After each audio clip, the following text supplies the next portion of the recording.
Ammo, I've been looking for you, mate. Why are you still playing around in the A2? Just experimenting. What are you thinking now? I know you're thinking something. Maybe a bigger engine. Stop it. I don't think 2 litres is big enough. You don't think 2 litres is big enough? No. Mate, 2 litres is plenty. Look at the size of the thing. Yeah, but a V8. Can you imagine a V8 twin turbo in this? It's actually really coming to life. The Audi A2 is definitely happening now. Me and Ammo are going around it today. We're going to do a bit of brainstorming, see what the possibilities are. It's finally happening. Here we are once again with the A2. We've got the bonnet out. I suppose the next step really, Ammo, is to take the engine out, start scanning it and see what we can actually get inside this tight hole of the A2. Why did you laugh there? Tight hole. No comment.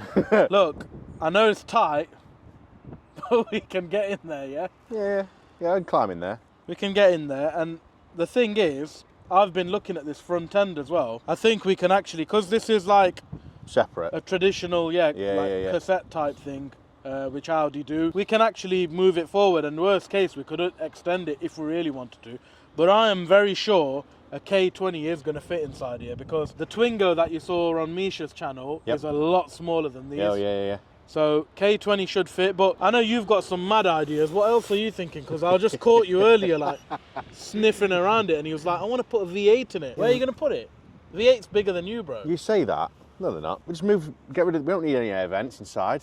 We don't need windows. We'll just get rid of it all.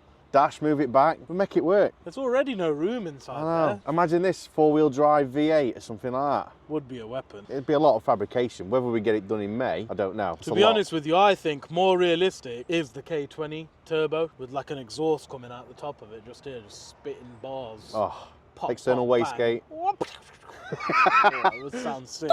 Now, many of you have commented on the last video that we did we basically did a roundup, and the A2 was in it. This episode, however, is just about the A2. Some of you have messaged and said, oh, it's a pie in the sky, it's never going to happen. Look, I do realise that it has been stood around for the last 3 years, 4 years, and we've not done much with it.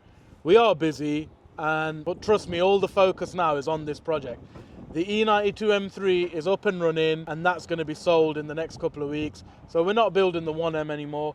All of our effort and our attention is on the Audi A2. And yes, I was inspired by Misha driving that silver one about 4 weeks ago.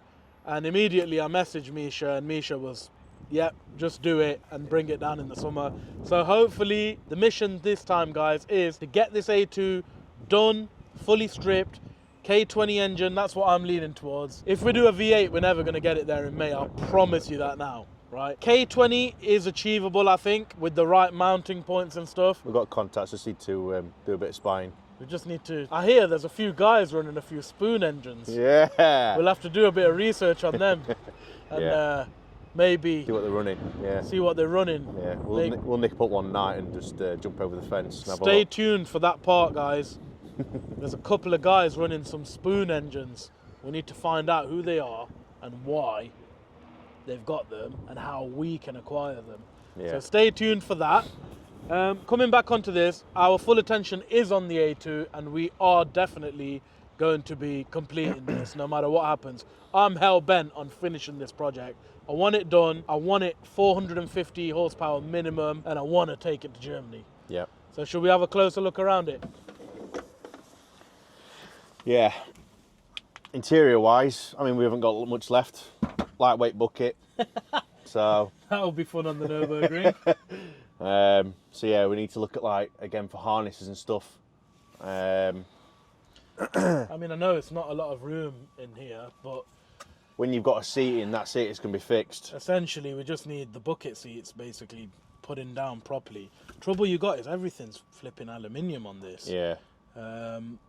But yeah, I mean, I know we've not got a lot of room to play with, but we'll get the bucket seats in. The biggest task is going to be gearing and everything, you know, the selection and everything. You say there's, I've seen some universal gear selectors, and I've seen some uprated ones which look like we can make anything fit. So, for like a quick shift.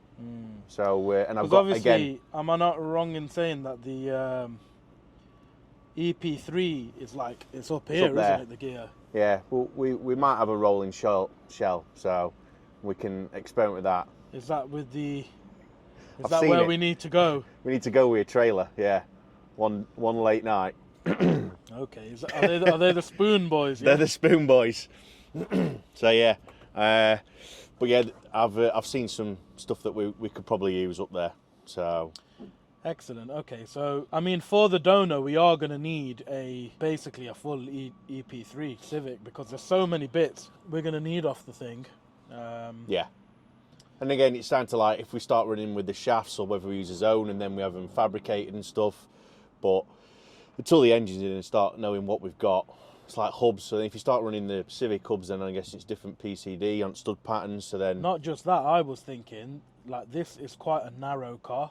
Yeah. You know, if you run the wider track. Yeah, that's what I'm thinking. If You'll you have to run put the over EP3 fenders on subframe with because I mean the best way would be to have the EP3 Type R subframe with the hubs and with the drive shafts. Because let's just have a quick look out here. This car naturally, because it's not a very big car, it's narrower. If we use the EP3 subframe and naturally use the hubs and everything, which will be the sensible decision, because the last thing you want to start doing is putting different drive shafts and stuff on, and that's just going to be a whole world of problems. I think the track's going to be wider. Now I know this comes with widened arches, but we can always cut these and get wider arches. Make the track of the car wider. Yeah. Another thing, or another battle I think we're going to have is actually lowering the car, because this car sits really high. I mean, if you look behind in this wheel, you could get a whole family of midgets in there, bro. You could get a whole family of Oompa Loompas in there. I mean, it needs to be down here, doesn't it? Again, you're missing the over fender, aren't you? The arch. Yeah, I know. So the when you arch put that will on, which will come over here. It will take a bit of it out, but we need to lower the whole. Don't forget, this is a mini MPV thing, guys. Yeah. It's designed to go Asda, like with mummies and daddies to go Asda. It's not designed to go around the Nürburgring with a crazy Misha driving it around. You know, it's not designed for that. But we are going to make it so it can handle that. We're going to do all the suspension, all the engine work, all the exhaust, all the structural work of this car will be solid. It isn't at the moment, but it will be solid so that, you know, it's fine. I mean, we've done it once on the 240. Obviously, that was a bit more different because we had to repair it. This is different because we've chopped half the car up and now we need to make sure it's structured and sound. It's going to work. Anything else, Ammo? What do you think we need to... No, like I say, the biggest thing at the minute is we need to get it stripped down. Yeah. And start looking at getting this engine in and make sure we can acquire the engine first. Keep commenting, guys. Keep putting your messages and everything in there because that really helps us a lot with these kind of builds. We need your input on it. Even if it's funny, even if it's abuse, give it to us. We're fine. We can take it. We want you to tell us how you feel about this. If you can help us with it, come along, help us. You know where we are. We are going to be moving fast with this now. So I think in the next week, we're going to get it into the workshop, whip the engine and everything out. So it's a rolling shell. And then it's time to go and look at these spoon engines, Fast and Furious style. Stay tuned, guys. It's empty. Like, share, and subscribe. Audi A2 Pickup. The next time you see us, we're on it.